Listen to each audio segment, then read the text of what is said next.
There's a war most Americans have never heard of. June 10th, 1871. 5 United States warships anchored off a Korean island. 686 Marines and sailors waded ashore at dawn. Rifles loaded, orders clear. By noon, 243 Korean soldiers lay dead in their fortress. 15 Americans earned Medals of Honor, the first ever awarded on foreign soil. And then the Americans sailed away. No treaty, no trade agreement, nothing. Korea called it a victory, America called it a failure, and the whole thing disappeared from history books on both sides of the Pacific, unless you watched a Korean drama called Mr. Sunshine. Welcome to Hearts and History, where we uncover the stories that time tried to bury. If you love historical deep dives like this, subscribe so you never miss an episode. Now, let's talk about what that drama showed you, and what really happened in those years, when Korea's doors were forced open, and ordinary people picked up rifles they barely knew how to fire. The drama opens with a massacre. A Korean boy watches his parents killed by their aristocratic master. He escapes during the 1871 American attack, smuggled aboard a warship, grows up in America, becomes a US Marine Corps officer. Eugene Choi returns to Korea decades later in a crisp military uniform, speaking perfect English, caught between two worlds. Beautiful television. 18% of South Korea watched the finale. An 8.7 on IMDb. The production cost 40 billion won, roughly $35 million. Every frame looked like a painting. Lee Byung-hun, one of Korea's biggest stars, playing a man who never existed. Because here's what the drama couldn't tell you in its opening episodes. No Korean escaped to America during the 1871 attack. The first significant Korean immigration to the United States didn't happen until 1903, 32 years later. When those ships arrived at Ganghwa Island, they brought Marines and sailors and interpreters. When they left, they took captured battle flags and wounded men and a sense of failure. No Korean children, no refugees, no future Marine officers. Eugene Choi is fiction, but he's fiction built on a foundation of truth. And that truth is stranger than what the drama could show. The show's writers knew about a real man, Hwang Ki-hwan. His English name was Earl K. Hwang. Born in 1886 in what's now North Korea. Went to America in 1904 as a teenager to study. When World War I broke out, Hwang volunteered for the US Army, not the Marines, the Army, fought on the Western Front in Europe, rescued wounded soldiers under fire. But here's where his story diverges completely from Eugene's. Hwang never returned to Korea as a military officer. After the war, he went to Paris, worked as a diplomat for the Korean Provisional Government in exile, Secretary General of the Korean delegation at the Paris Peace Conference in 1919, published a French-language magazine called La Corée Libre, trying to convince the world that Korea deserved independence from Japan. He moved to London, formed the League of Friends of Korea, 62 British notables, 17 parliamentarians, trying to pressure Japan through international diplomacy. Then New York, continuing the fight through newspapers and political connections. And in 1923, at age 37, Earl K. Hwang died of a heart attack in Manhattan. Never saw Korea again. Was buried in Mount Olivet Cemetery in Queens. His grave lost for 85 years until Korean Americans found it in 2008. The drama gave him a return. A love story. A heroic death fighting for Korea's freedom on Korean soil. Reality gave him exile, lonely diplomatic work in foreign cities, and death far from home. His remains finally came back to Korea in 2023, 100 years after he died. A state funeral, recognition. But the man himself never made it. So why did the show's creators change his story? Because Eugene Choi needed to see what Hwang never could. The drama needed someone to witness the end of the Joseon dynasty from the inside. Needed an outsider with insider knowledge. An American who was Korean, A Korean who was American, someone who could love both countries and belong to neither, and they needed him to meet Go Aishin. Kim Tae-ri plays her like a blade wrapped in silk, aristocrat's daughter by day, wearing traditional hanbok and pouring tea with perfect form, freedom fighter by night, rifle strapped across her back, black clothing making her invisible in the shadows. The show gives you one woman. History gives you thousands of men, and yes, some women, though far fewer than the drama suggests. The Righteous Army, Ubyong in Korean. At their peak in 1908, 70,000 fighters. The show focuses on one woman to represent them all. It's a narrative choice, makes the story intimate, gives Eugene someone to love, but it also erases something important. Most Righteous Army fighters weren't aristocrats. They were farmers, scholars, monks, former soldiers, people with nothing to lose because they'd already lost everything. The weapons they carried weren't elegant rifles like Aishin's. They were hunting muskets, matchlocks that misfired in humidity, bamboo spears, swords reforged from farming tools. Some fought with rocks. The show knew this. The final episode recreates a famous photograph. Righteous Army fighters posed for British journalist Frederick Mackenzie in 1906 or 1907. Young men in mismatched clothing, holding weapons that barely function, smiling at the camera despite knowing they'll probably die. The drama recreates the image perfectly, adds Aishin standing among them, rifle in hand, the only woman. But in Mackenzie's actual photograph, no women, not in that particular image. The real Righteous Army included women in support roles, carrying messages, hiding fighters, providing food and intelligence. Some women did fight, widows who'd lost husbands to Japanese forces, daughters of killed resistance members, but they weren't the romantic guerrilla snipers the drama depicts. Does that make the show dishonest? No, it makes it a drama. Fiction that carries emotional truth even when it bends historical facts.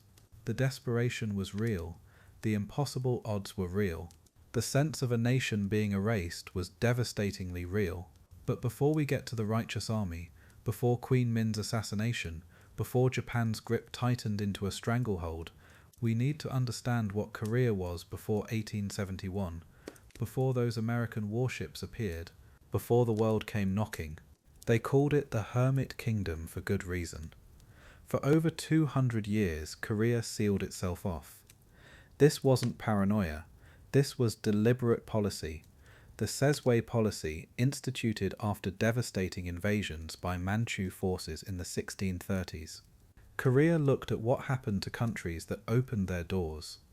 China being carved up by European powers, the Opium Wars forcing trade at gunpoint, unequal treaties that turned sovereign nations into economic colonies. Korea said no, close the gates, keep them closed. Only China was allowed limited trade. That was it. Everyone else stayed out. Foreign ships approaching Korean waters received warning shots. If they kept coming, the shots weren't warnings anymore. Sailors who washed ashore faced execution, not always. Sometimes they were sent back with stern messages. But Korea wanted the world to understand. We don't want you here. Don't come back. Along the coasts, along the rivers, Korea erected stone monuments, massive things carved with warnings. Western barbarians invade our land. If we do not fight and if we negotiate, this is to betray our country. Some were even more direct. The inscriptions survive today. You can visit them. Physical evidence of Korea's determination to stay isolated. These weren't ancient monuments. They went up in the 1860s, some after 1871, after the Americans left. Korea doubling down, making absolutely sure everyone understood.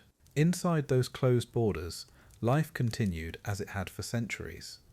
The Joseon dynasty ruled from Hansung, the old name for Seoul, the same royal family that had held power since 1392. Farmers worked rice paddies their great-great-grandfathers had worked. Scholars studied Confucian texts in academies, lit by candlelight, just like their ancestors. Traditional dress, traditional customs, traditional everything. The world outside was transforming, steamships crossing oceans, telegraph wires carrying messages instantly across continents, railroads shrinking distances, industrialization racing through Europe, America, even Japan. Inside Korea's walls, time moved slower, deliberately slower. The king during most of this period was Gojong.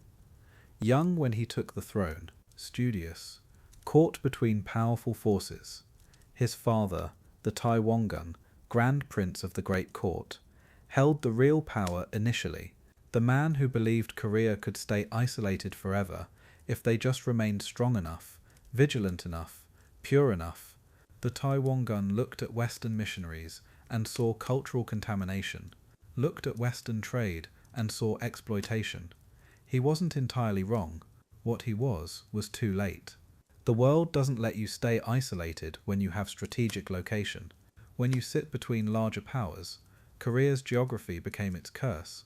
Japan to the east, China to the west, Russia pushing south, all of them looking at Korea and seeing opportunities.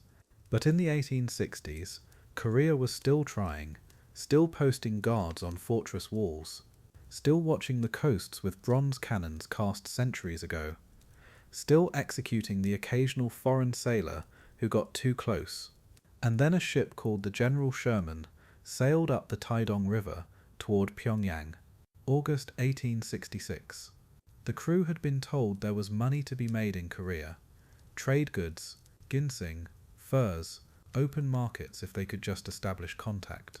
The General Sherman was an American merchant vessel, or at least American-owned. The crew was international. American captain named Page, British sailors, Chinese and Malay crew members. 24 men total, and not one of them understood what they were sailing into. They pushed upriver, ignoring every warning from Korean officials who came out in small boats, waving them back, shouting in Korean and Chinese, "Turn around, leave, you're not welcome here." Captain Page thought he could force negotiations, thought Korea would see their ship, their cannons, their determination, and agree to talk. The General Sherman ran aground on a sandbar near Pyongyang, stuck. River levels were seasonal, and August was low water. The ship sat there, immobile, while crowds gathered on the banks. Thousands of Koreans watching this foreign vessel that had violated their waters, ignored their warnings, pushed deep into their territory. Korean officials demanded they leave. Page refused, said he wouldn't move until they negotiated trade agreements.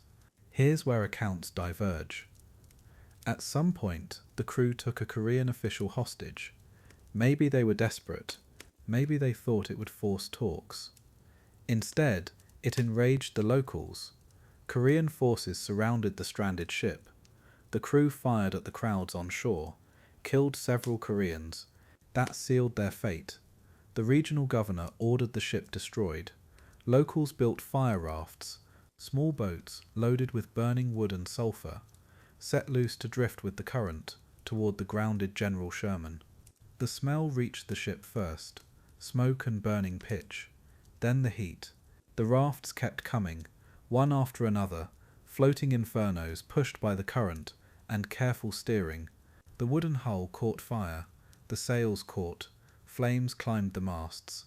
Men jumped into the brown water of the Taedong River, swimming for shore. Korean forces were waiting.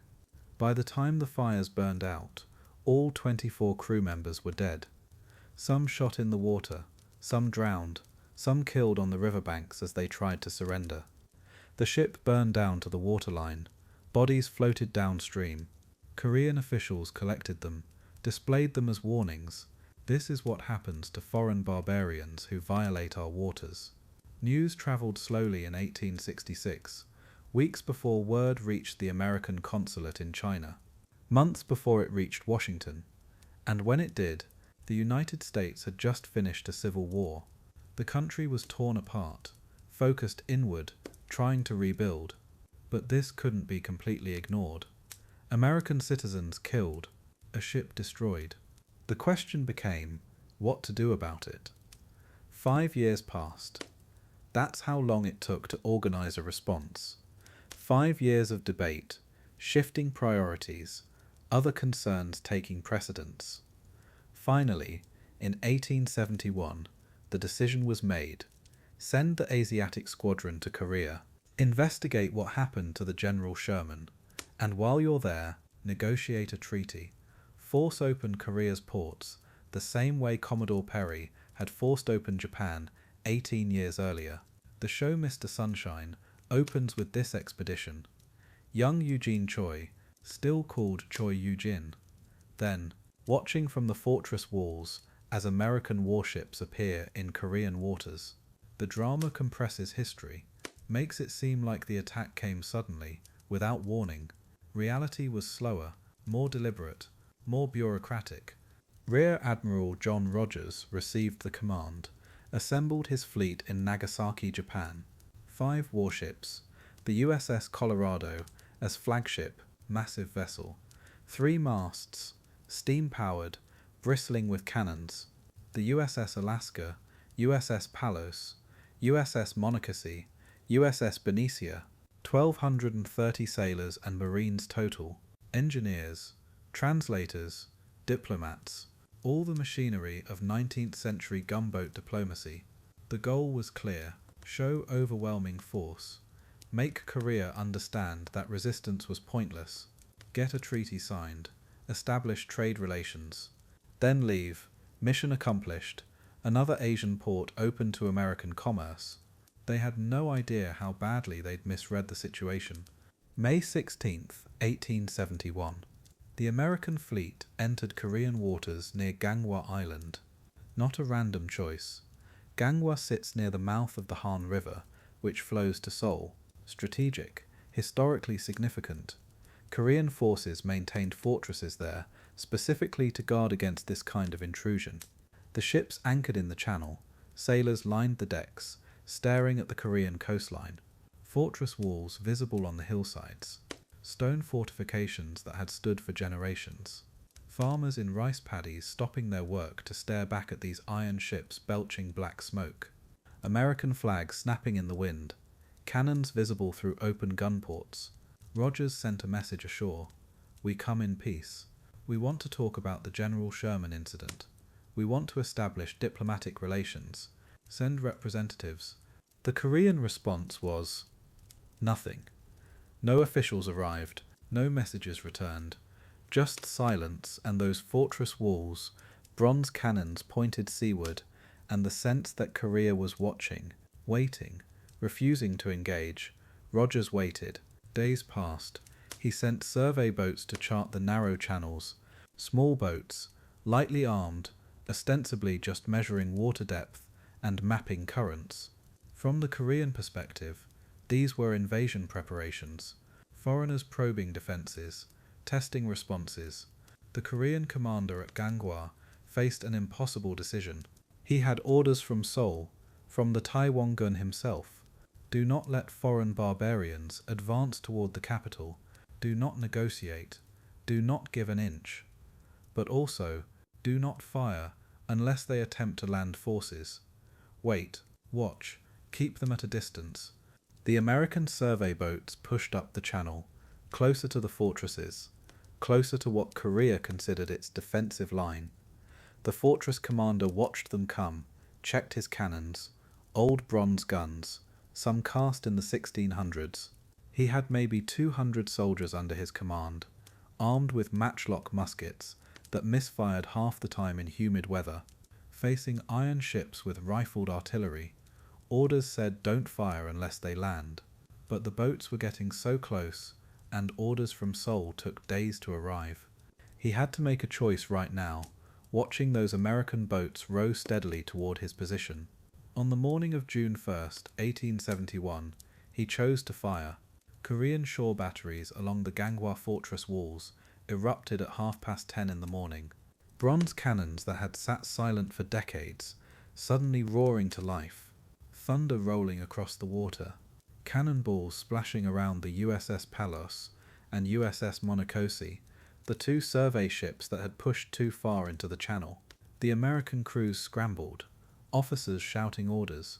sailors running to battle stations they'd drilled for, but never manned in actual combat. The smaller ships had guns, not many but enough. They returned fire almost immediately.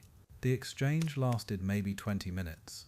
Korean gunners reloading their ancient cannons, ramming powder and shot, firing again, American guns responding with precision, modern rifled artillery that could hit what it aimed at from distances Korean bronze cannons couldn't match. Korean casualties mounted quickly. Fortress walls offered some protection, but American shells were punching through stone. Men fell at their guns. Others dragged the wounded back, then returned to keep firing. They knew they were outmatched, kept firing anyway, because orders were orders, because this was their country, because what else could they do? The American ships withdrew after the exchange. Not in defeat, in calculation. They'd taken minimal damage, a few holes in sails, no casualties, but they'd been fired upon by a foreign power. Under the rules of engagement, under the diplomatic protocols of the era, that changed everything. Rogers gave Korea 10 days. 10 days to send representatives, to apologize for firing on American vessels, to explain what happened to the General Sherman 5 years earlier, to negotiate in good faith. The message went ashore through intermediaries. 10 days. In Seoul, the Taiwangun received reports. Foreign ships fired upon our fortresses. Our soldiers defended Korean territory. The Americans are demanding talks. His response was immediate. No negotiations, no apologies, no contact. The Americans fired first. That's how Korean reports characterized it. If they want war, let them try. Days passed. June 2nd, nothing. June 3rd, silence.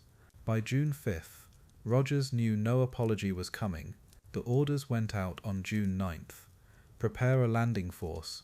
Target the Ganghwa fortresses. Make Korea understand. 686 men, Marines mostly, but sailors too. They'd be landing on hostile territory, assaulting fortified positions held by defenders who'd already proven willing to fight. The Americans assumed they'd face a few hundred soldiers. They weren't wrong about numbers. What they underestimated was Korean determination. Dawn on June 10th came up grey and humid. The landing force assembled on deck. Marines in blue uniforms, rifles checked. Sailors in white, armed with whatever weapons they could carry. The boats lowered at first light, oars hitting water. 600 men trying to stay quiet, trying to appear confident. They landed without opposition. Boots in mud, then sand, then wet grass. No Korean forces waiting on the beach. The defenders were up there, behind those walls, waiting. The first fortress was called Dumunji. The Marines formed up and advanced uphill. Korean defenders watched them come. Maybe 60 men in that first fortress. Matchlock muskets, swords, spears, a few cannons. Their commander knew what was climbing that hill toward him. He'd seen the American ships, knew their firepower, but he'd received his orders. Hold the position. Korean guns opened up when the Marines got within range. Matchlocks cracking, smoke rolling down the hillside. Some Americans dropped, wounded. Others kept advancing, returning fire with Remington carbines that didn't misfire in humidity, that could fire multiple shots while a Korean musket was still being reloaded. The technological gap was brutal, but the Koreans kept fighting, reloading, firing, reloading again, even as American rounds tore through their positions. Men fell, and others took their places at the walls. No retreat, no surrender. The Marines reached the fortress walls in 15 minutes. 15 minutes from first shot to breached walls. Korean defenders met them with swords when their guns ran empty. Hand-to-hand fighting in the courtyard. American rifles used as clubs. Korean soldiers with blades, refusing to back down even when the position was clearly lost. Dumunji fell. The American flag went up. A few Americans wounded. Most of the Korean defenders dead or dying. But that was just the first fortress. The main target sat higher on the hill, the citadel, Chojijin Fortress, the regional command post. General Choi commanded there, a career military man, old-school Choson warrior who'd rather die than dishonor his position. He watched the Americans take Dumonji, watched his forward position fall in minutes, knew his fortress was next. He had maybe 200 men, similar weapons. The Americans were already on the hill now, already advancing. He gathered his officers. We hold. We don't run. If the fortress falls, we fall with it. The American assault on the citadel was different. This wasn't a 15-minute fight. Korean defenders were ready this time. Cannon fire from the fortress, better aimed. American Marines took cover, brought up their own artillery. Small field pieces dragged up the hill by sailors sweating through their uniforms. The bombardment started. American shells hitting stone walls, Korean cannons firing back. For a while it was an actual battle, both sides dealing damage. Smoke so thick, visibility dropped to 20 feet. The smell of gunpowder mixing with humid air until breathing was work. But ammunition tells the story. Americans had shells shipped from arsenals back home. The Koreans were rationing every shot. Their powder supplies limited. Some cannons cracked under the strain of repeated firing. The final assault came mid-morning. Marines rushing the walls, Koreans meeting them at the breaches. General Choi died in the courtyard, sword in hand. Accounts from American Marines describe a man in his 50s, traditional armor, refusing to retreat even as his fortress crumbled. He died there, sword still in his grip. The citadel fell by noon. American flag raised. The counting started. American casualties, 3 dead, 10 wounded. Korean casualties, 243 killed, 20 captured. Those 20 were the only survivors from both fortresses. Everyone else fought until they couldn't. Here's what the drama Mr. Sunshine doesn't show you. Young Eugene, still Choi Eugene, supposedly escapes during this battle. A missionary smuggles him aboard an American ship. Beautiful narrative. Clean, emotional, but the historical record is clear. No Koreans boarded those American ships. The fleet stayed in Korean waters for 11 more days after the battle, waiting, watching, hoping Korean officials would finally negotiate. June 11th, nothing. June 15th, still nothing. June 20th, the deadline Rogers had set passed. No apologies, no negotiations, no contact whatsoever. On June 21st, Rogers gave the order. Prepare to depart. The fleet left Korean waters in late June. The fortresses still stood, empty now, damaged but not destroyed. American flags taken down before withdrawal. Bodies buried or burned. Water calm again. In Seoul, the Taiwan-gun received his reports. The Americans attacked. Our soldiers defended heroically. Heavy casualties, yes, but the Americans left. They came with their warships and their demands, and Korea said no, and they left. The Taiwan-gun called it a victory. Stone monuments went up along the coast, new ones even more aggressive than before. Western barbarians invade our land. We fought. We drove them away. The message wasn't just to foreigners, it was to Korea itself. See, we can resist. We are strong enough. Both sides misread what had happened. The Americans left because they failed diplomatically, not militarily. Rogers returned with no treaty, no trade agreement, no diplomatic relations. From the American military perspective, the expedition was a failure. From the Korean perspective, it was proof that isolation still worked. The walls could stay closed. Both sides were wrong, and both were about to learn painful lessons. But the walls didn't stay closed for long. 5 years after the American fleet sailed away, Japan sent its own warships. February 1876. The Treaty of Ganghwa, signed at gunpoint at the exact location where Korean forces had fired on American survey boats. Japan demanded ports opened, trade established, Diplomatic relations formalized. Korea signed. What choice did they have? Japanese cannons aimed at the same fortresses American shells had damaged 5 years earlier. This wasn't negotiation. This was the blueprint Western powers had used on Japan 2 decades before. And now Japan, freshly modernized, wielding weapons that had forced their own opening, turned around and did it to Korea. 3 Korean ports opened. Busan, Wonsan, Incheon. Japanese merchants flooded in. Japanese goods. Japanese influence spreading like water, finding cracks in stone. The Taiwan Gun watched it happen, powerless. He'd been forced from his position in 1873. His son, King Gojong, now ruled in his own right. Or tried to, because the real power had shifted to Queen Min. The show gives you Queen Min in glimpses. A figure moving through palace corridors, making political calculations, trying to save Korea through diplomacy. The drama can't spend much time on her. It's focused on Eugene and Aishin's romance. But Queen Min deserves more than glimpses. She looked at the chessboard and understood what most Korean officials didn't. Korea's only chance was playing the great powers against each other.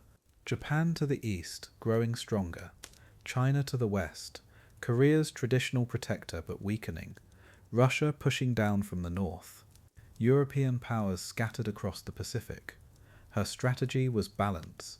Invite them all in, let them compete. Make sure no single power dominated completely. Brilliant in theory. In practice, it made Korea a prize everyone wanted but nobody would share.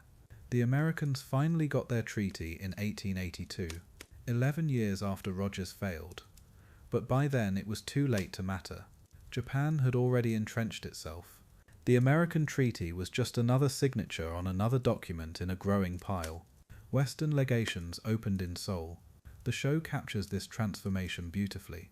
Honsong suddenly had foreign districts, buildings in European styles rising next to traditional Korean architecture. Gas lamps, telegraph wires, the visual collision of centuries. Korean officials in traditional robes walking past Western diplomats in suits. Steam engines arriving by ship. The compression of modernization into a handful of years instead of decades. Progressive Korean officials, educated in Japan, attempted a coup in December 1884, the Gapsing coup. 3 days. They wanted rapid modernization, end class distinctions, constitutional monarchy, break from Chinese influence. They had Japanese backing. The coup collapsed. Chinese troops stationed in Korea crushed it.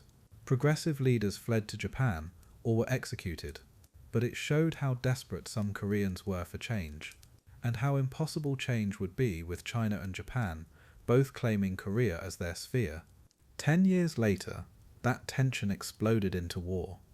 The First Sino-Japanese War, 1894 to 1895, fought primarily on Korean soil. Korea wasn't a participant, just the prize. Japanese victory came swiftly. China defeated. The Treaty of Shimonoseki recognized Korea as independent, which really meant independent from China, but not from Japan. Japanese influence deepened. Advisors in the Korean court. Japanese military instructors training Korean forces. Japanese merchants controlling increasing shares of commerce. The trajectory was clear. Korea was being absorbed. Slowly, methodically, with treaties instead of outright conquest. Queen Min saw it. She pivoted, started courting Russia as a counterbalance, brought in Russian military advisors, accepted Russian loans, made it clear she'd align with anyone who could check Japanese expansion. Japan noticed, and Japan decided Queen Min was a problem that needed solving. October 8th, 1895, 5 in the morning, Gyeongbokgung Palace, still dark and quiet. Guards at their posts, court ladies sleeping, the king and queen in their private quarters. Men came over the palace walls, dozens of them, Japanese military officers in civilian clothes, Korean collaborators recruited or coerced into helping. They knew the palace layout, which buildings to target. This was planned, organized, led by Japanese Minister Miura Goro. The sound started with shouting, Japanese voices barking orders, Korean voices crying alarm, terror. Guards died trying to stop the intruders. Court ladies ran through hallways, trying to warn the Queen. Queen Min's chambers were in the inner palace. Multiple gates, multiple guards. The assassins fought through them all. Swords drawn. Court ladies threw themselves at the intruders, trying to protect their queen. They were cut down. Queen Min tried to hide, dressed in court lady clothing, hoping the attackers wouldn't recognize her. Someone pointed her out, one of the Korean collaborators who knew her face. They dragged her from her hiding place, stabbed her repeatedly, then wrapped her in blankets, carried her to a grove of trees nearby, doused the body in kerosene, set it on fire. The smoke rose as dawn broke. King Gojong, held under guard in another part of the palace, could smell it, knew what it meant. The Japanese forced Gojong to sign a document blaming the murder on Korean insurgents, a lie so transparent it insulted everyone. But Gojong had no choice. Japanese soldiers surrounded the palace. Sign or face the same fate. International reaction was immediate. Russia protested. America condemned. European powers issued statements. But condemnation without action is just noise. Minister Miura was recalled to Japan, put on trial, acquitted. The assassins went unpunished. For many Koreans, this was the breaking point. The moment they realized Japan wasn't interested in gradual influence. Japan wanted control, complete control, and was willing to murder a queen in her palace to get it. The drama shows you this assassination. Episode 6 or 7, depending on which version you watch. The palace attack, the terror, Queen Min's death. But the show has to keep moving, has to get back to Eugene and Asian's story. What it can't show is what happened next in villages across Korea, in mountain temples, in Confucian academies, in farmhouses where men sat up late talking, making decisions. They called themselves the Yubyong, the Righteous Army. The name had historical precedent. During Japanese invasions in the 1590s, the Imjin War, Korean civilians had organized militia forces, farmers and scholars picking up weapons to defend their homeland, the Yubyong. It was a proud tradition, and now, 300 years later, it was being revived. The first fighters appeared in 1895, right after Queen Min's assassination. Small groups initially. Former soldiers dismissed when Japan reorganized the Korean military. Young band scholars who saw Japanese encroachment as cultural annihilation. Farmers who resented Japanese merchants buying their land. They weren't coordinated. No central command. Just regional groups forming independently, sharing one goal: resist Japan. The second wave came in 1905. That year, Japan forced Korea to sign the Yulsa Treaty. Korea became a Japanese protectorate. Foreign relations controlled by Japan. Korean diplomats expelled from embassies abroad. Sovereignty reduced to fiction. The treaty was signed at gunpoint. 5 Korean ministers refused to sign. They're remembered as heroes. The rest signed under duress. King Gojong never formally approved the treaty. It didn't matter. Japan implemented it anyway. Koreans who'd hoped for diplomatic solutions realized there weren't any. The government was a puppet. The king isolated. Foreign powers issued protests but sent no help. If Korea was going to resist, it would have to come from Koreans themselves. The Righteous Army swelled. Thousands joined, then tens of thousands. By 1908, 70,000 fighters at their peak. Think about that number, 70,000 civilians voluntarily taking up arms against a modern military power, knowing they'd likely die, doing it anyway. The drama gives you Go Do-Aen-shon, one aristocratic woman, beautiful in her black hanbok, rifle on her back, fighting from shadows, romantic, tragic, mostly fiction. But here's what's real. There was a Korean American who could have been Eugene Choi. His name was Hwang Ki-hwan. We mentioned him earlier. Let's talk about what the drama changed and why it matters. Hwang went to America in 1904, not 1871. He was 17, not 9. He went to study, not to escape. He joined the US Army in World War I, not the Marine Corps in peacetime. He fought in Europe, not Asia. He never returned to Korea as a military officer. Instead, Hwang became a diplomat, worked in Paris after the war, supporting Korean representatives at the peace conference, published that French-language magazine, moved to London, formed advocacy groups, then New York, continuing the fight through international pressure. He did more for Korean independence than the drama's Eugene Choi ever could, but it was boring work by television standards, writing articles, attending meetings, lobbying politicians, publishing pamphlets, no romance, no action scenes, no dramatic confrontations. So the show's writers took his basic story, Korean boy goes to America, serves in US military, dedicates life to Korean independence, and transformed it into something that could carry 24 episodes of television. They gave him a return to Korea that never happened, a military position that couldn't have existed, a romance with an aristocratic freedom fighter. They made him witness to events Hwang never saw, because Hwang was in Paris when Queen Min was assassinated, in London when the Righteous Army was fighting, in New York when Japan annexed Korea. But they kept the emotional truth, the pain of being caught between two countries, the guilt of leaving, the desire to help, the impossibility of choosing sides when both sides claim you. That's what good historical fiction does. Gets the feelings right even when it changes the facts. The show also gives you specific Righteous Army leaders. Kim Hui-sung, the aristocrat photographer documenting Japanese crimes. Gu Dong-ma, the Korean working for Japanese forces, conflicted about his loyalties.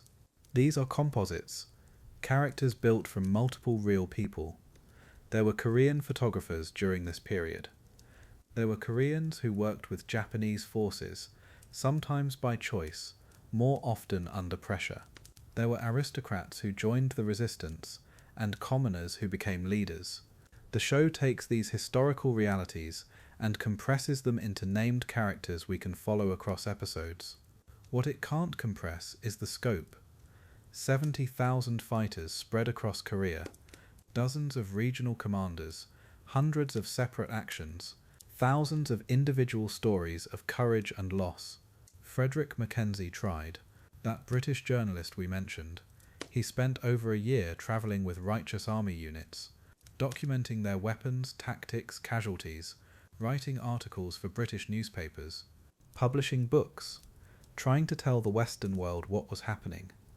His descriptions are the best primary source we have, and they paint a very different picture than the drama's elegant rifle-wielding freedom fighters. Mackenzie arrived at a Righteous Army camp in the mountains north of Seoul. Spring of 1905. 50 men, maybe, ranging from teenagers to a man who had to be 70. They welcomed him, suspicious at first, then warming when they realized he wanted to document their story, not condemn it. Their camp was barely a camp.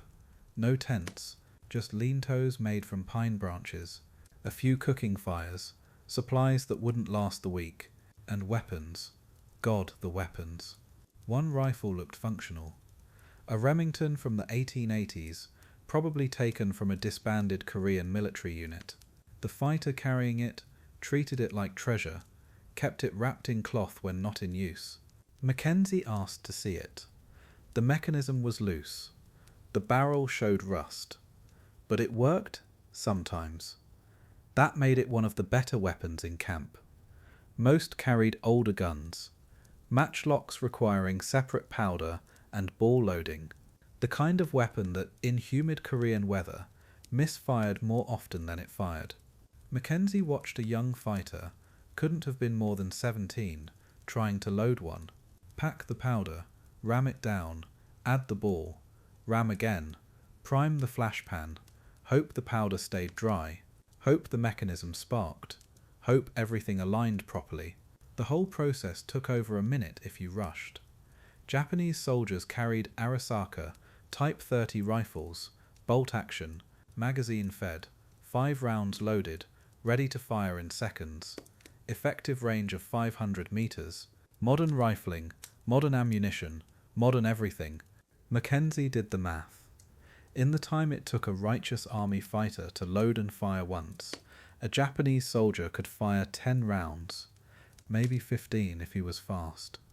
The technological gap wasn't just an advantage, it was a chasm. Some fighters didn't have guns at all.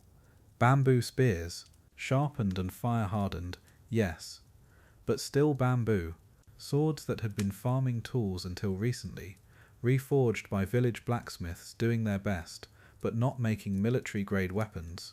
One old man showed Mackenzie a club. Just a heavy piece of wood, that's what he'd fight with. Now here's where the drama, Mr. Sunshine makes a critical choice. Go Shin carries a rifle. A nice one. She's been trained as a sniper, hits targets from long range. The show gives her competent weapons because it needs her to be effective, to be a threat, to survive long enough to have a romance with Eugene. In episode 18, there's a scene where she's cleaning her rifle. The camera lingers on it, well maintained, quality craftsmanship. Eugene asks where she got it. She says her grandfather acquired it from a foreign merchant years ago. Plausible enough for television. But Mackenzie's photographs tell a different story. He took several pictures of righteous army fighters. The images survive. You can look them up. Young men in mismatched clothing, holding weapons that barely qualify as functional, smiling at the camera despite everything. In one famous photograph, taken around 1906 or 1907, about a dozen fighters pose. The man in the center stands out.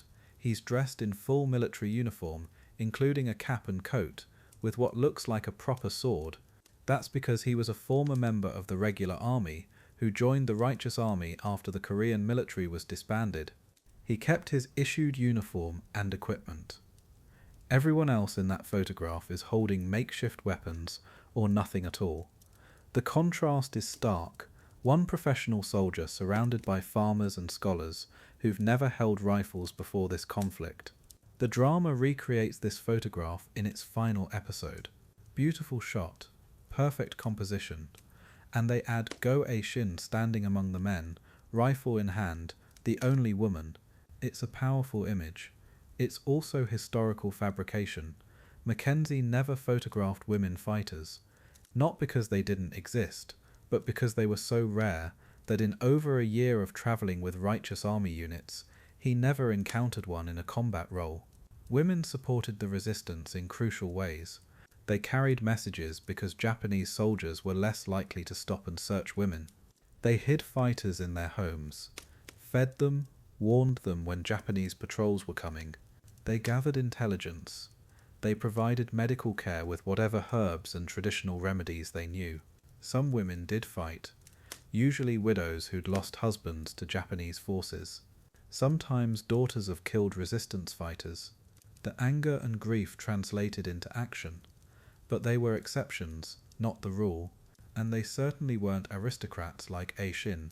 The show needed a female lead. Korean dramas, even historical ones, need romance. Shin serves that purpose. She also serves as a symbol, one character representing thousands of real women who supported the resistance in less dramatic but equally important ways. Does this make the show dishonest? That's the wrong question. The better question is, what truth is the show trying to tell? Mr. Sunshine is trying to tell you that Korea didn't surrender quietly, that ordinary people resisted, that women played roles beyond traditional expectations, that love and hope persisted even in darkness.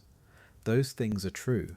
The specific details, the aristocratic lady sniper, the Korean-American Marine officer, the romance at the center, those are narrative vehicles for emotional truth. Mackenzie asked the fighters about their families.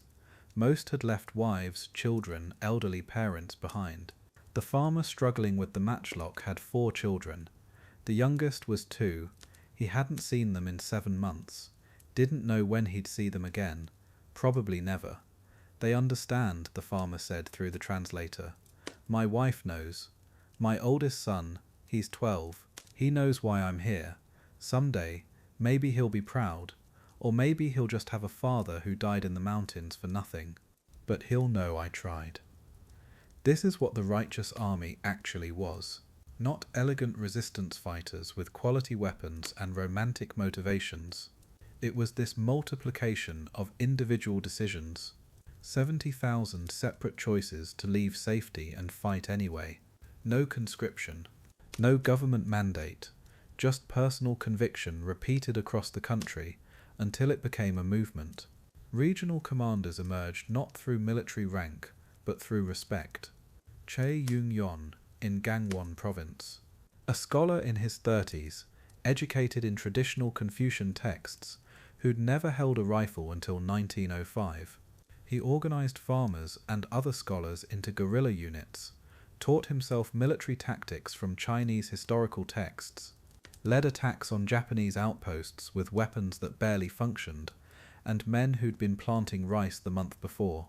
The drama gives you one character who resembles Che, Kim Hui-sung, the conflicted aristocrat who eventually joins the resistance. But Kim is fictional, a composite. Che was real, and his story ended very differently than any character in Mr. Sunshine. Shin Do-seok in the south. A former butcher, low social status in Confucian Korea, but that didn't matter in the mountains. He was smart, ruthless when needed, understood terrain. Japanese patrols learned to avoid certain valleys because Shin's fighters knew every trail, every hiding spot, every ambush point. At his peak, Shin commanded over 3,000 fighters. 3,000. That's more people than the entire main cast and extras combined in all 24 episodes of Mr. Sunshine. One regional commander, leading people history barely remembers, fighting battles the drama never had time to show. Hong Byom-do would become legendary later. In the 1900s, he was just another fighter. Born to a poor family, worked as a hunter, knew firearms better than most. That expertise made him valuable. He trained others, turned farmers into shooters. Not good shooters, the weapons didn't allow for that, but functional ones, good enough to harass Japanese forces. The show's creators faced an impossible task. How do you dramatize 70,000 people? How do you show the scope of resistance without losing the intimate human story? You can't. So you choose. You give viewers Eugene and Aishin, Kim Hue-sung and Gudong Mai, a handful of characters representing thousands. It's a necessary choice, but it means the real heroes, Chai and Shin, and Hong, and hundreds of others, become invisible. Their names might appear in history textbooks in Korea. Mackenzie wrote about some of them, but international audiences watching Netflix have no idea these men existed. Mackenzie documented a battle in late 1905. A righteous army force of about 300 attacked a Japanese garrison town. The goal was ambitious: drive out the occupiers, liberate the town, prove Korean resistance was viable. The attack came at dawn, fighters emerging from tree lines, firing as they advanced. The sound of old rifles cracking, matchlocks booming, the occasional modern weapon making a sharper report. Japanese defenders responded with disciplined fire, machine guns set up in defensive positions. The battle lasted maybe an hour. Korean fighters got within 100 meters of the town walls. Before Japanese fire became too heavy, they broke and retreated, left behind 70 dead. Wounded who couldn't be carried crawled into the forest or were captured. The Japanese garrison suffered 5 casualties. Mackenzie interviewed survivors afterward. They didn't seem defeated. Frustrated, yes. Grieving for lost friends, but not defeated. They'd attacked a fortified position with inadequate weapons and still inflicted casualties. In their math, that was progress. We're learning, one fighter told him. We're getting better, and they have to fear us now.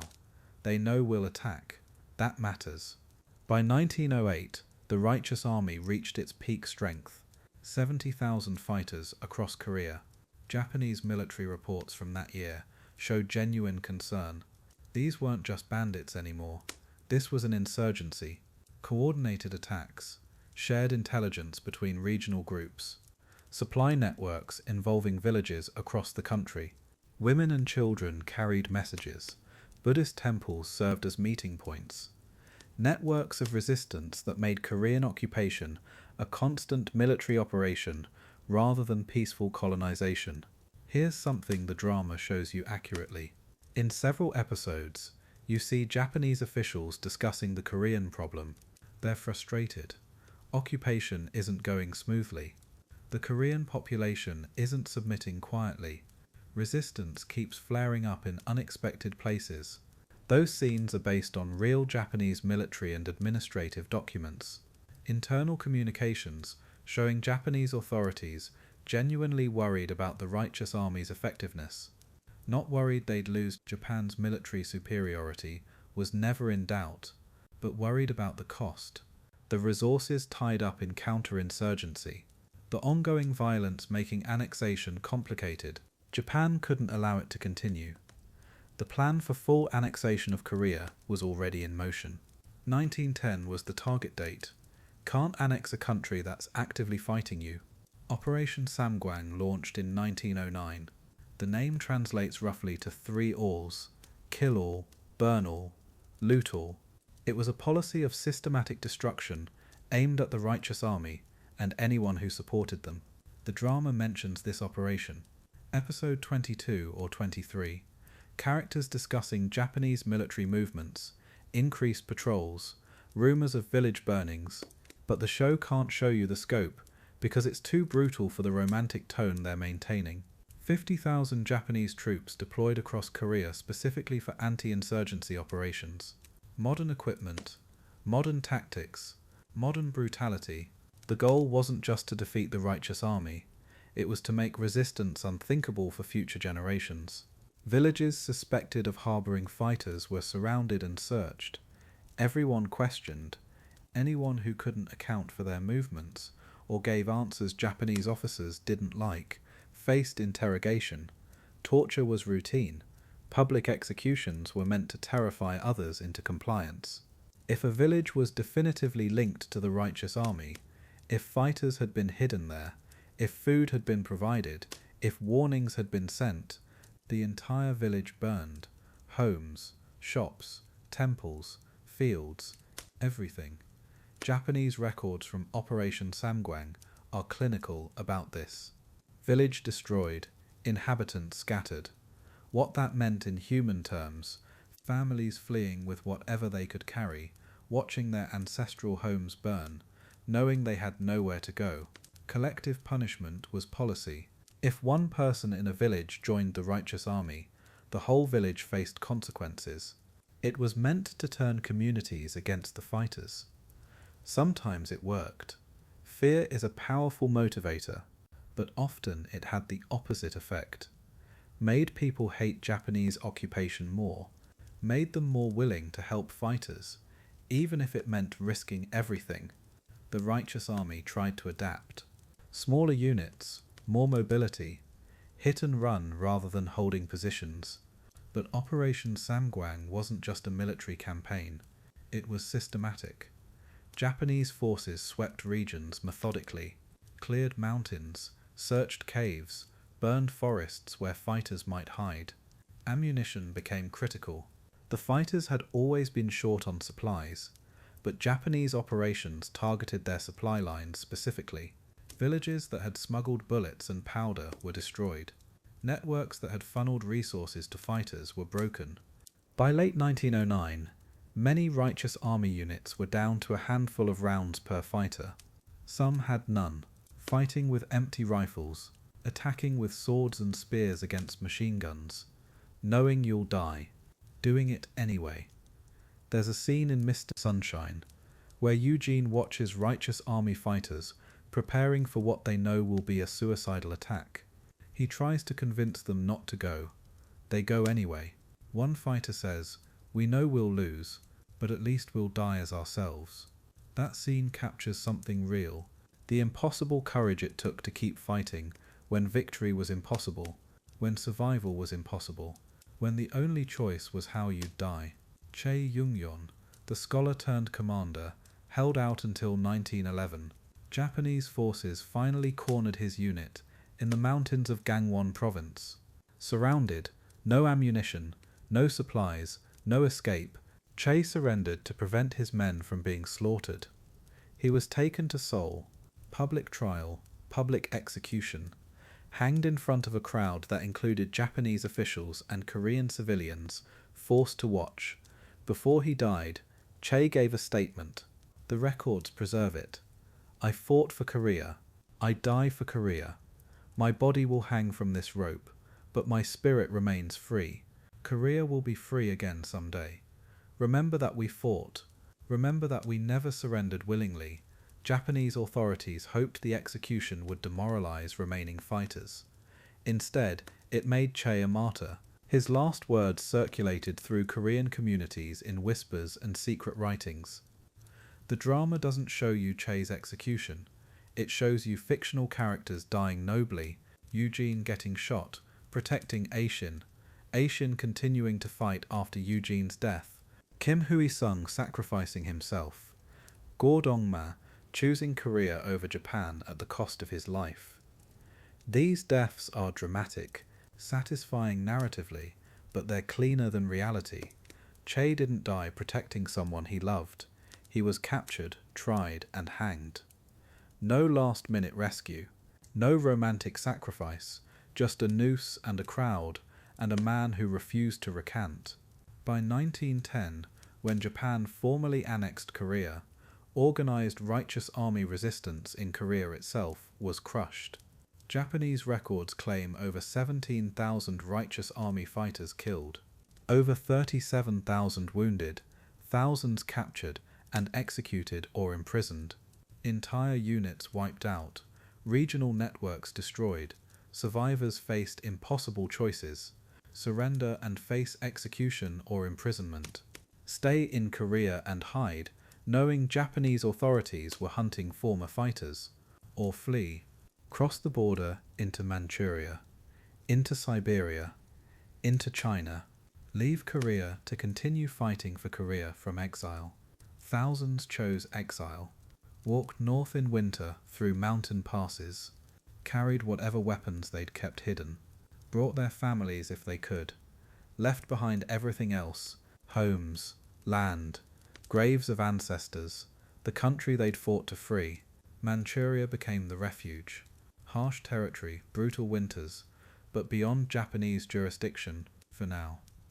Korean communities already existed there, immigrants who'd fled poverty or persecution in previous decades. They welcomed the fighters, provided shelter, helped establish new bases. Hong Bem-dol led some of his fighters into Manchuria, refused to give up. In exile, he reorganized, trained new recruits, Korean exiles who'd never fought but wanted to continue the resistance their countrymen had started. By the 1920s, Hong was leading successful guerrilla operations against Japanese forces from Manchurian bases. The show ends in 1905 or 1906, depending on how you interpret the final episode. It ends with hope still flickering, Aishin still fighting, the resistance ongoing. It's a merciful ending, because what came next, Operation Samgwang, annexation, the systematic crushing of resistance, that's harder to watch. The drama gives you tragedy, yes. Eugene dies, other characters die, Korea is clearly losing, but there's still fight left, still resistance, still the possibility that something might change. History took that possibility and ground it into dust over the next 4 years. By 1910, the righteous army was effectively destroyed as an organized force. By 1911, even the scattered remnants were being hunted down and killed. Shanghai became another center of resistance, urban instead of rural. Korean exiles established a provisional government there in 1919. The Korean Provisional Government, a government without a country, operated from Chinese territory, claiming to represent the legitimate sovereignty of Korea. It was symbolic. They had no power to govern Korea itself. But symbols matter. The idea that Korea remained a nation, even in occupation, even in exile, that idea persisted. Kim Gu emerged as a leader in Shanghai, not a righteous army commander originally, but an independence activist who'd murdered a Japanese officer in retaliation for Queen Min's assassination. He'd hidden in monasteries, fled to Shanghai, became one of the key figures in the provisional government. Huang Ki-huan, the real-life inspiration for Eugene Choi, was doing similar work in Paris and London and New York during this same period, publishing magazines, lobbying politicians, organizing advocacy groups, boring diplomatic work that never makes it into dramas, but was crucial to keeping international attention on Korea's situation. The drama can't show you this. Eugene dies heroically.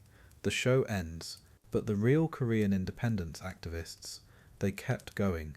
Decades in exile, decades of work that produced no immediate results, decades of watching from afar as Japan tightened its grip. The March 1st movement erupted in 1919, peaceful protests across Korea. Millions of Koreans in the streets, demanding independence, reading declarations, singing, waving Korean flags that had been banned. It was inspired by Woodrow Wilson's rhetoric about self-determination. Korea thought maybe, finally, the world would listen. The Japanese response was brutal. Police and military forces opened fire on crowds. Bayonets used on protesters who fought back with rocks and bare hands. Churches burned with people inside. 7,500 Koreans killed in the crackdown. Thousands more arrested. 15,000 wounded. The world noticed, briefly, some international condemnation, then nothing. Japan remained in control. Korea remained occupied.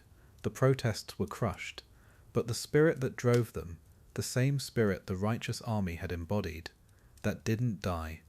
Through the 1920s and 1930s, Korean resistance continued in exile, fighters in Manchuria conducting raids, provisional government in Shanghai raising funds and awareness, networks inside Korea keeping identity alive. The Japanese banned Korean language in schools. Koreans taught it in homes. Japanese tried to erase Korean history.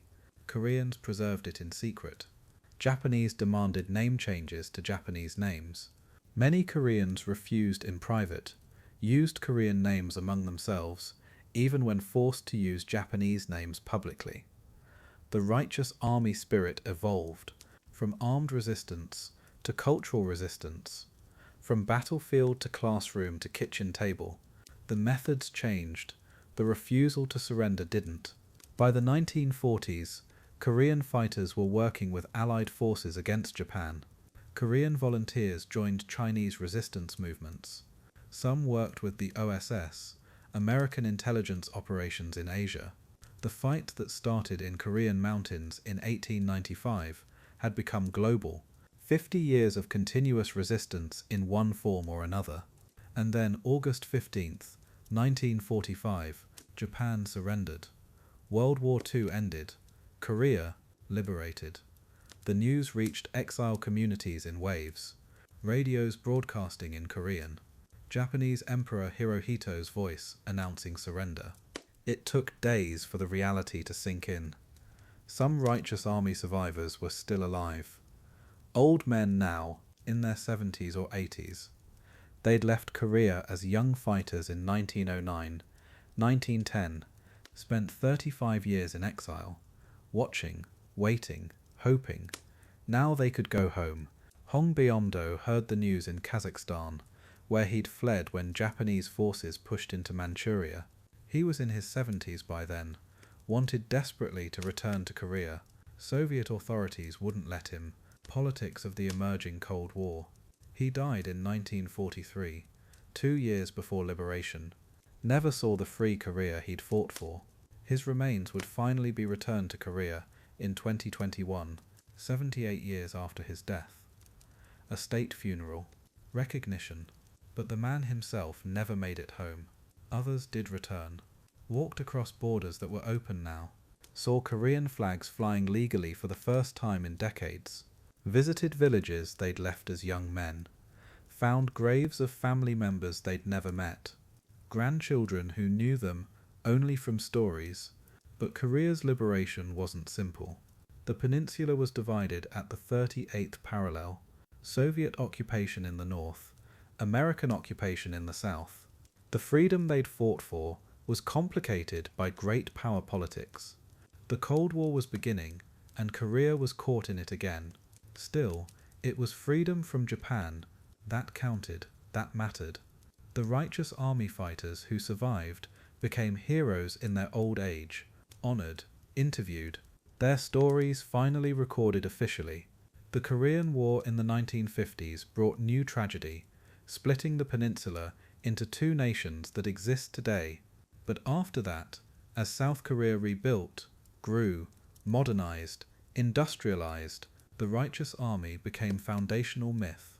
The people who refused, the farmers and scholars who said no, the impossible courage of fighting with broken rifles against an empire. Their story became part of how South Korea understood itself, a small nation that had been occupied but never truly conquered, a people who maintained their identity through occupation, division, war, and emerged on the other side, still Korean. Now let's go back to Mr. Sunshine, the drama that brought millions of viewers to this period of history for the first time. The show made specific choices about what to show and what to omit. Let's examine those choices more carefully, because understanding what changed and why reveals something important about historical drama as a genre: the timeline compression. The drama takes place primarily between 1902 and 1907 roughly, 5 years compressed into 24 episodes. In reality, the period from the 1871 American expedition to the 1910 annexation spans 39 years. The show picks a narrow window after the 1876 Treaty of Ganghwa opened Korea, but before the worst of Japanese occupation. This lets the show focus on a specific time when Korea still had agency, still had choices, even if all the choices were bad. Characters can still hope, can still fight, can still believe resistance might matter. If the show had extended to 1910, to annexation, it would have ended in total defeat. No hope, no ambiguity, just occupation and the crushing of all resistance. That's not satisfying television. So the drama ends earlier, when the outcome is still uncertain, when love and sacrifice can still mean something. The American presence. Eugene Choi's entire existence depends on Americans being present in Korea, earlier than they actually were. The show places him at the American legation in the 1900s. That part is historically accurate. The United States did have a legation in Seoul from 1883 until Japan took over in 1905. What's not accurate is Eugene's position. The show depicts him as a US Marine Corps officer assigned to protect the legation. In reality, the Marines who guarded the Seoul legation were white Americans. No Korean Americans served in the US Marine Corps until the 1950s. The first wouldn't achieve officer rank until much later. The show also gives Eugene significant diplomatic authority. He meets with Korean officials, carries messages between governments, acts as an interpreter and advisor. In reality, the American legation employed Korean translators and interpreters, but they weren't military officers, and they certainly weren't treated as equals by American diplomats. There was, however, a real American at the Seoul legation who spoke Korean and understood Korean politics. George Falk, the US naval attaché. He explored Korea extensively, learned the language, understood court intrigues. Some historians believe the show's creators drew inspiration from Falk, as well as from Hwang Kee-hwan. But Falk was white, and the show needed Eugene to be Korean American to make the story work, to create that tension between identities, to give him a reason to care about Korea's fate beyond abstract political interest. So they invented a position that didn't exist, gave it to a character who couldn't have existed, and built a romance that definitely didn't happen, all in service of emotional truth about identity, belonging, and the pain of being caught between nations. The aristocratic resistance. Go Ae-shin is the daughter and granddaughter of aristocrats. Her family has wealth, status, connections. She learns to shoot from a skilled gunman, has access to quality weapons, moves through Korean high society while secretly working for the resistance. This character type, the privileged person who sacrifices everything for the cause, is dramatically satisfying. It shows that resistance came from all levels of Korean society, that even people with comfortable lives chose to fight. But the reality of the righteous army was different. Most fighters were not aristocrats. The Yangban class, Korea's traditional elite, was divided. Some joined the resistance. Many didn't. Many collaborated with Japan to preserve their wealth and status. The most effective righteous army commanders came from the middle and lower classes. Shin Do-sok was a butcher, one of the lowest occupations in Confucian society. Hong Byom-do was from a poor family. These men had less to lose and more reason to fight. The show gives you a shine partly because Korean dramas need strong female leads, and partly because an aristocrat fighter is more visually interesting than a farmer fighter. She wears beautiful hanbok, lives in an impressive house. Her romance with Eugene can play out in elegant settings. A historically accurate female resistance supporter would be a farmer's wife hiding fighters in her home, carrying rice to them in the mountains, passing messages while pretending to visit the market. Crucial work, not telegenic work. The show also depicts A-shin as an exceptional shooter, trained sniper, hits targets from long range. In one memorable scene, she shoots a Japanese official from a rooftop, then disappears into the night. Righteous army fighters in reality were mostly terrible shots. Their weapons didn't allow for accuracy. Matchlock muskets had no rifling. Even the better weapons they occasionally captured were poorly maintained, had mismatched ammunition, couldn't be properly sighted. Mackenzie wrote about watching righteous army fighters practice. They'd set up targets at 50 meters, not even long range, and miss more often than they hit. Not because they lacked skill, but because their weapons were junk. The few fighters with hunting experience were better, but hunting in Korea meant short-range shots at deer or wild boar. Long-range precision shooting wasn't part of Korean martial tradition, so A-shin's sniper skills are fantasy. Beautiful, dramatic fantasy that makes for great television, but fantasy nonetheless. The Japanese villains. Every drama needs antagonists. Mr. Sunshine gives you several Japanese characters who represent different aspects of occupation. There are military officers, businessmen, diplomats, and they're portrayed with varying degrees of nuance. Some Japanese characters in the show are depicted as cruel and sadistic. Others are shown as complex, doing what they believe is right for their country, genuinely thinking Japanese rule will modernize Korea, conflicted about the methods even as they participate in occupation. This is more nuanced than many Korean historical dramas, which often portray Japanese characters as one-dimensional villains. The show tries to acknowledge that from Japan's perspective, they were building an empire, modernizing a backward neighbor, bringing progress. Of course, from Korea's perspective, this was invasion, occupation, cultural genocide, and exploitation. Both things can be historically true. Japan did build infrastructure in Korea. Japan also murdered, oppressed, and exploited Koreans. The show tries to hold both truths simultaneously, but there's one area where the show pulls its punches: the sexual violence that accompanied Japanese occupation. The comfort women system wouldn't be formalized until later, but sexual assault by Japanese soldiers and officials was widespread during this period. The show hints at this. There are scenes where Japanese characters threaten Korean women, scenes where the threat is implicit, but the show never depicts it graphically. Partly this is a ratings decision. It's a romantic drama, not a war crime documentary. Partly it's about what Korean audiences want to see. Korean viewers want to see resistance, courage, and defiance. They want to see their ancestors as heroes, not victims. So the show focuses on active resistance rather than passive suffering. The weapons detail. Let's return to weapons one more time, because this is where the gap between drama and reality is most visible. In episode 15, there's a scene where righteous army fighters are preparing for battle. The camera shows them checking rifles, loading ammunition, sharpening swords. Everything looks functional. Used, yes. Not brand new, but functional. Compare this to Mackenzie's photograph, the famous one. Look closely at what the fighters are holding. Several have nothing. Some hold what might be rifles, but could be sticks from the camera angle. One man holds what's clearly a sword, but it's not a military sword, it's a blade that looks homemade.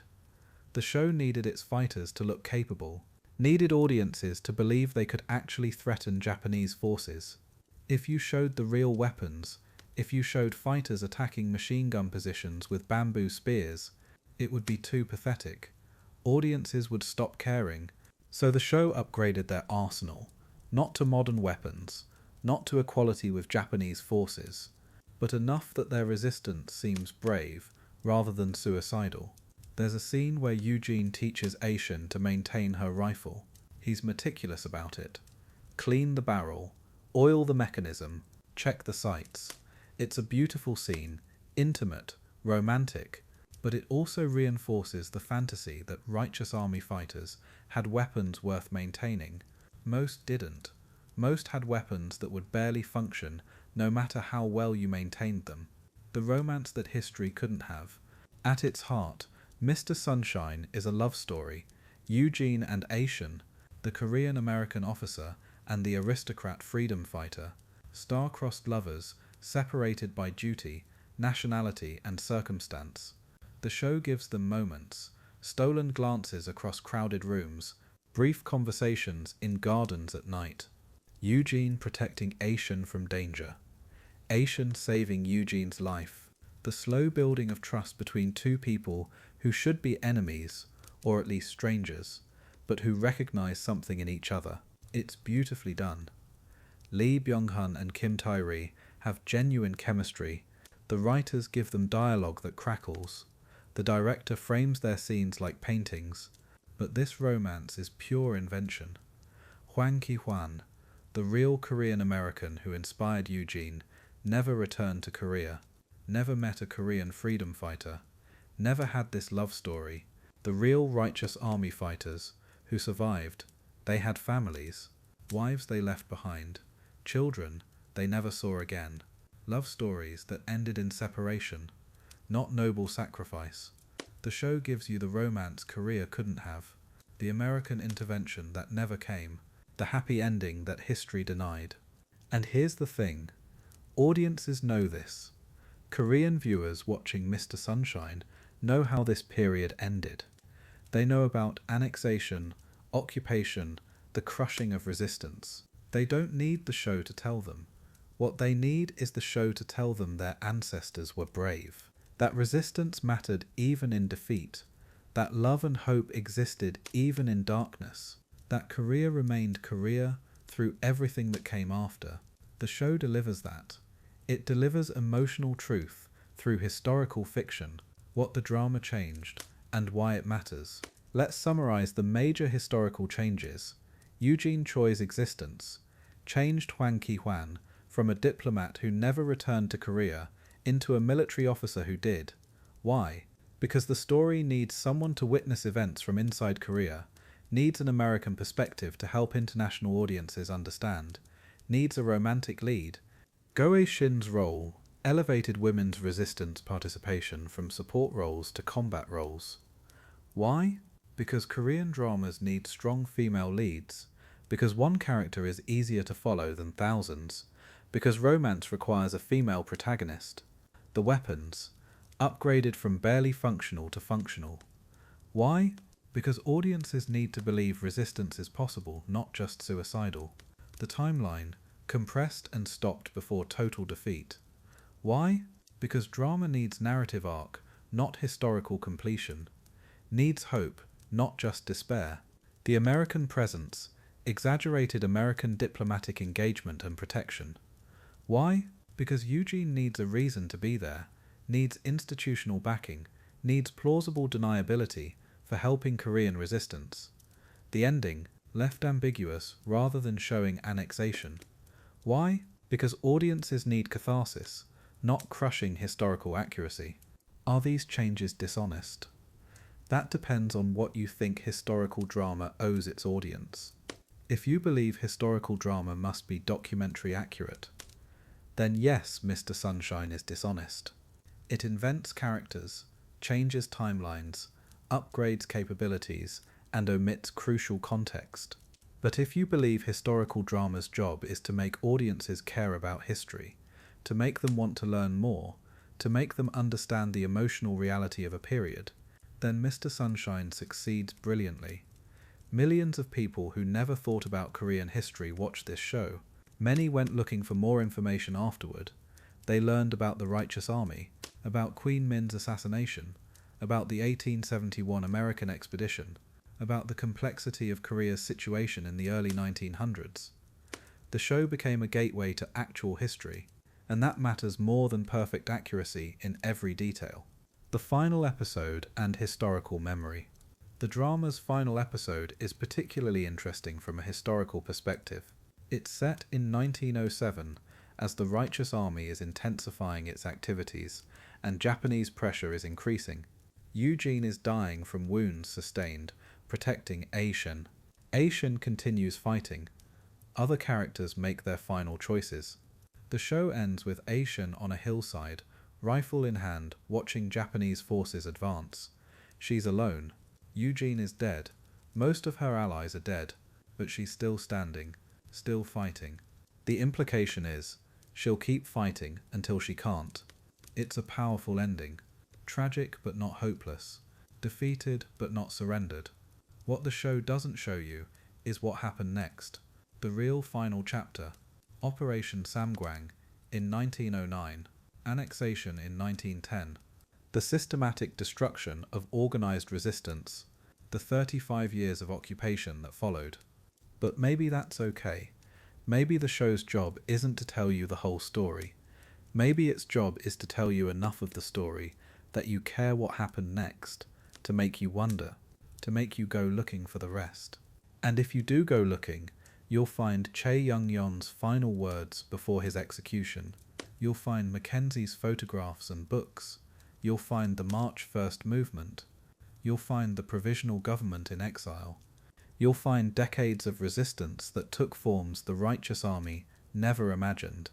You'll find that Korea did survive, did maintain its identity, did eventually achieve independence, did become a prosperous democratic nation that can produce dramas like Mr. Sunshine and broadcast them to the world. The show ends in 1907 because that's when the love story ends. But the resistance story continued for decades. The survival story continued even longer. The identity story is still ongoing. Frederick Mackenzie's legacy. We should return to Mackenzie one more time because his role in preserving this history is crucial. After he left Korea in 1907, Mackenzie continued writing about Korean independence. He returned to Korea in 1919 to cover the March First movement, wrote another book, Korea's Fight for Freedom, published in 1920. He founded the League of Friends of Korea in London, lobbied British politicians, published articles, gave lectures, spent years trying to convince the Western world to pressure Japan. It didn't work. Japan remained in control until 1945, but Mackenzie ensured that someone outside Korea documented what was happening. His books, his photographs, his testimony, all of it survived. When Korea gained independence, when historians went looking for evidence of resistance, Mackenzie's work was there. Proof that Koreans had fought. Proof that the international community had known and done nothing. Proof that resistance had been real and sustained and costly. The drama doesn't include Mackenzie as a character, which is a shame. His story would have made good television. British journalist risking his life to document Korean resistance, publishing despite Japanese attempts to silence him, advocating for a country that wasn't his own because he believed it was right. But maybe his absence from the drama is fitting. Mackenzie didn't center himself in Korean history. He documented it, preserved it, let Koreans tell their own story when they finally could. Mr. Sunshine does the same thing, in a way. It tells a Korean story for Korean audiences first, international audiences second. It doesn't explain everything, doesn't hold your hand, trusts that if you care enough, you'll learn more. The price of resistance. Let's talk about what resistance actually cost. Not in grand historical terms, but in individual human terms. A farmer joins the righteous army. He leaves his wife and 4 children. The oldest is 12, the youngest is 2. He takes his hunting musket and walks into the mountains. His wife now runs the farm alone, 4 children to feed, crops to plant and harvest, and Japanese authorities asking questions. Where's your husband? When did he leave? What does he know about resistance activities in this area? She has to lie, has to pretend she doesn't know where he is, has to act like a loyal subject of the empire while hiding food that she'll take to the mountains when she can, has to teach her children in whispers to remember their Korean, while telling them in normal voices to speak Japanese at school. If he dies in battle, she might not know for months. No body to bury, no closure, just absence and uncertainty, and the need to keep farming, keep feeding the children, keep surviving. If the Japanese discover she's been helping the resistance, they might burn the farm, execute her, take the children. The price of her husband's choice becomes her price, the children's price. The drama can't show you all of this, can't show you the thousands of families making these impossible calculations. It shows you Asian's choice, Eugene's choice, individual dramatic decisions. But behind every righteous army fighter was a family paying the price. Behind every act of resistance was a community accepting risk. 70,000 fighters at peak strength. How many families is that? How many children growing up without fathers? How many wives managing alone? How many elderly parents losing sons? The show gives you individuals. History gives you multiplied tragedy on a scale television can't capture. Liberation and memory. When liberation came in 1945, Korea faced the challenge of remembering. Who had resisted? Who had collaborated? How do you honor the dead when there are so many dead? The righteous army fighters who survived were honored, given pensions, recognition, their stories recorded, but most hadn't survived. Most died in battles nobody recorded, in villages nobody remembered burning, in executions nobody witnessed. The South Korean government eventually designated certain independence fighters as national heroes, built memorials, established museums, made their stories part of school curriculum. But even this created problems. North Korea also claimed the legacy of resistance, also honored fighters, also taught their stories, the same history, the same resistance, claimed by 2 governments that hate each other. And some resistance fighters had been socialists. Some had worked with Soviet forces. Some ended up in North Korea after division, which made them unpopular in South Korea during the Cold War. The clean narrative, brave Koreans resisting Japanese occupation, gets complicated when you ask which Koreans, what kind of resistance, who remembers them and why. Mr. Sunshine avoids this by ending in 1907, before liberation, before division, before the complications of memory and politics. It gives you resistance in its pure form, fighting for freedom before anyone has to define what that freedom means. Why this story matters now. Mr. Sunshine aired in 2018. Why did it resonate so strongly then? South Korea in 2018 was dealing with complicated feelings about its relationship with Japan, old wounds that hadn't healed, disputes over comfort women, forced labour, territorial claims.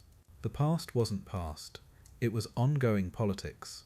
The show let Koreans revisit that history on their own terms, see their ancestors as heroes, feel pride in resistance even though it failed militarily, process grief and anger through drama instead of diplomatic channels. For international audiences, the show was an introduction to a history they'd never learned. Most Western viewers didn't know about the Righteous Army, didn't know about Korean resistance to Japanese occupation, didn't know Korea had been occupied at all. The show educated while entertaining, made people care about history by making them care about characters. And maybe that's the best thing historical drama can do. Not perfect accuracy, not documentary completeness, but emotional engagement, making audiences care enough to learn more. If you watched Mr. Sunshine and came away thinking, I want to know what really happened, then the show succeeded. If you learnt names like Chae Yoon-gon, Shin Dol-seok, Hong Beomdo, if you looked up Mackenzie's photographs, if you read about Queen Min's assassination or the March First movement, then the show did its job. The real history is messier than the drama, more complicated, more tragic, less romantic, but also more inspiring in its way, because it's real. Real people made real choices with real consequences. 70,000 people at their peak, fighting with weapons that barely worked, knowing they'd lose, doing it anyway. That's not dramatic invention, that's documented fact. The show gave you Eugene and Aishan. History gives you 70,000 individual stories, most of them lost, some preserved in fragments, all of them part of how Korea survived. Sleep well, knowing their story. Rest, knowing some people in history refused to rest until they were free. And remember, the people who lose every battle can still win the war if they refuse to surrender who they are. Sometimes it just takes longer than they lived to see it. Korea remained Korea through 35 years of occupation, through division, through war, through everything that followed, because enough people fought, enough people preserved the language, the culture, the identity, enough people said no.